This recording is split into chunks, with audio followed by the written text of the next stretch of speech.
Je vais vous poser une question. Si vous répondez bien, je vous laisse. Vous pouvez répéter la question? C'est une étrange question. Je suis. Le ciné en question.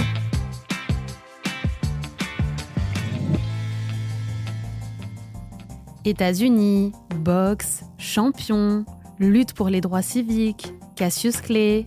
On va évidemment vous parler d'Ali. Les Français découvrent la vie de Mohamed Ali sur grand écran en 2002, grâce au réalisateur Michael Mann. Dans les salles obscures, les spectateurs se retrouvent sur le ring avec celui que l'on surnomme The Greatest. Le pitch ? Mohamed Ali est devenu une légende vivante de la boxe dans le monde entier. À quoi ressemblait sa carrière et sa vie personnelle, sur le ring et en dehors ? Au casting, Will Smith dans le rôle de Mohamed Ali, Jamie Foxx dans le rôle de son entraîneur Drew Budini Brown, Jon Voight dans le rôle du journaliste Howard Cosell, Mario Van Peebles dans le rôle du militant Malcolm X, mais aussi, petite cerise sur le gâteau, l'actrice Jada Pinkett Smith, la propre femme de Will Smith, dans le rôle de Sonji, l'une des femmes du sportif. Niveau box-office, le film déçoit et n'arrive qu'à la 43e place du classement hexagonal en 2002, avec un petit peu plus d'1 million d'entrées. Mais au fait, saviez-vous ce qu'a pensé Mohamed Ali du film sur sa vie ? Revenons d'abord sur la performance époustouflante de Will Smith, parfait en Mohamed Ali. Pour ce rôle, l'acteur a dû prendre 16 kilos. Mais c'était loin d'être la chose la plus difficile. Le plus dur fut en effet de se mettre, psychologiquement, dans la peau du personnage. Heureusement, dans une interview accordée à Libération, Michael Mann explique avoir été beaucoup aidé par Mohamed Ali himself pour son film. Il a été très présent, insiste le réalisateur. D'autant que Will Smith et moi avons travaillé ensemble pendant 1 an pour que Will s'immerge dans l'univers d'Ali. Ses opinions politiques, sa famille, sa manière de boxer, son amour de l'islam. On a déconstruit sa manière de parler et découvert des sens cachés. Et Will est devenu un boxeur à part entière, s'entraînant tous les matins pendant 9 mois.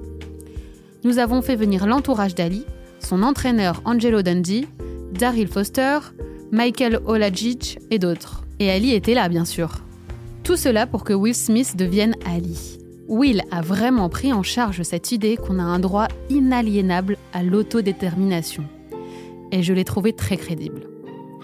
Michael Mann poursuit. C'était un projet fou, tellement ambitieux, et par là je veux dire tellement intimidant, pour Will comme pour moi. Will avait lui-même 33 ans, c'était le moment ou jamais pour ce rôle, et il fallait le faire bien, le jouer au plus juste, car il savait qu'il serait jugé sévèrement par une frange de la communauté afro-américaine. Et moi, je devais plonger le spectateur dans la culture noire des années 60, la raconter telle que vue par Ali, adopter son point de vue. Et Michael Mann de conclure, c'était le souhait d'Ali qu'on n'embellisse rien. Il était fier de tout ce qu'il avait fait, y compris ses erreurs. La performance de Will Smith est telle que l'ancien entraîneur du sportif n'y a vu que du feu, jurant qu'il croyait voir Mohamed Ali à la place de Will Smith lors de certaines séances d'entraînement. Will Smith confirme lors d'un entretien accordé aux Parisiens à l'époque de la sortie du film. Au bout d'1 an d'entraînement, 12 à 14 heures par jour sur le ring et avec 16 kilos en plus, je vous assure que je connaissais mieux Ali qu'il ne se connaît lui-même. Quand on a concrétisé le projet, Ali nous a fait savoir qu'il nous accordait sa confiance. Son ancien entraîneur, Angelo Dundee, a accepté d'être notre conseiller technique. C'est d'ailleurs grâce à lui que les combats sont si crédibles. Sur le ring, j'étais tellement concentrée que j'en oubliais les caméras. Une véritable prouesse.